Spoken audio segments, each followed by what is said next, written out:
Prince দেখতে তারা বাংলাদেশে চলে গেছে, কত পয়সা খেয়েছে প্রডিউসারের কাছ থেকে। এক কথায় উত্তর হচ্ছে ওনাকে আমরা ভীষণ ভালোবাসি। আমরা আসলে পশ্চিমবাংলায় দেবদাকে নিয়েও কাজ করি। আমাদের চ্যানেলের একটা মোটো আছে, যে সিনেমা আমাদের ইন্টারেস্টেড করতে পারে আমরা সেই সিনেমা নিয়েই কাজ করি। দেবদাকে নিয়ে কাজ করি, মেগাস্টার শাকিব খানকে নিয়ে কাজ করি, এই দুটো মানুষকে নিয়ে সবচেয়ে বেশি কাজ করা হয়।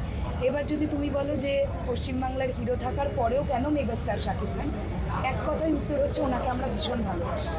যে কারণের জন্য আমি ওনাকে নিয়ে কন্টেন্ট তৈরি করেই যাব। সিনেমা প্রেমীরা কমেন্ট করেছে কিনা জানি না, তবে আমাদের পশ্চিমবাংলার একটি কমিউনিটি আছে যারা সিনেমা নিয়ে কাজ করে ইউটিউবে। তারা নানান সময় অনেক পোকিং করেছে, ইদানিংকালেও করে।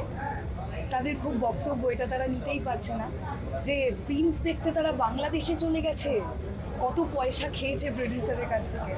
আমি এখানে দাঁড়িয়ে আজকে বলে গেলাম শরৎ মিউজিক বেঞ্চেস চ্যানেল, যদি কোনো প্রডিউসার এটা বলতে পারেন শরৎ মিউজিক বেঞ্চেসকে 1 টাকা তিনি দিয়েছেন বা শরৎ মিউজিক বেঞ্চেস চেয়েছে, সেদিন থেকে মেগাস্টার শাকিব খানকে নিয়ে কন্টেন্ট করা বন্ধ করে দেবো। আমরা নিজেদের কাজ নিয়ে এতটাই সৎ থাকি, আমরা কোনো রকম মেগাস্টারের কন্টেন্টের জন্য পেয়েবল নই। আমরা মেগাস্টারকে ভালোবেসে বাংলাদেশে এসেছি এবং অনেকটা ভালোবাসা নিয়ে বাংলাদেশ থেকে ফিরেছি।